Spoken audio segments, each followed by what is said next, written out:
Hey everyone, welcome to Judging for the Win. I'm Dave, and this is my daily ruling. Today's question was suggested by a viewer. Thanks to Ray Manta for this one. Amy controls Timothar, and she steals Nick's Barony Vampire. Afterwards, she attacks with the Barony Vampire and trades it off in combat. Does this cause Timothar's ability to trigger? If so, what would happen when that ability resolves? Okay, so first of all, let's observe that Timothar's ability is worded such that it triggers when the Barony Vampire dies. Now, at the time Barony Vampire died, it was indeed under Amy's control. So this means that this triggered ability would trigger and it would resolve entirely normally. So that would mean that Amy would have the opportunity to pay 1 and exile the Barony Vampire. Let's also notice here that the ability on Timothar makes this a package deal. It's not possible for Amy to exile the vampire unless she's also paying the 1.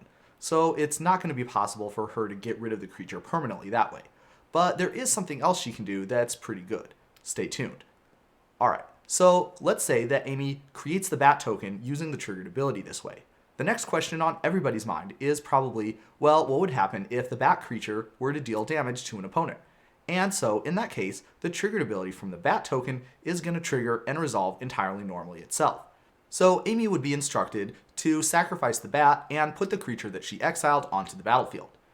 Now, even though the ability doesn't say whose control it enters under, we have something in the comprehensive rules that helps us out. If an effect is going to put something onto the battlefield and it doesn't specifically say which player is going to have control of it, then the default is going to be the person who's performing that instruction, in this case Amy. So that would mean that Amy would put Nick's creature onto the battlefield under her control and it would just stay there forever. Pretty nice trick. And especially nice if Amy were to pair this with something like, for example, a Mephidross Vampire. That would mean that she could steal any of Nick's creatures, whether they're a vampire or not, and have them meet this exact same fate. Now that definitely does not suck. Okay, so there's one thing that Amy is going to need to be a little bit careful of here. Let's say that Amy deals combat damage with the bat. If you look at that triggered ability again, you'll notice that there's nothing in there that indicates it's optional to sacrifice. So that means that Amy would have to sacrifice the bat token and put the creature onto the battlefield, whether she wants to or not. And why would she not want to? Well, if there's some reason why the creature could not enter the battlefield, like for example a containment priest, or maybe it's not in the exile zone anymore, well, the triggered ability is still going to resolve and do as much as it can.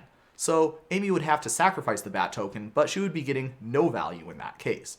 And that's all I have for you today. How did you do? Join me again next time for another daily ruling, but until then, I hope you have a great day.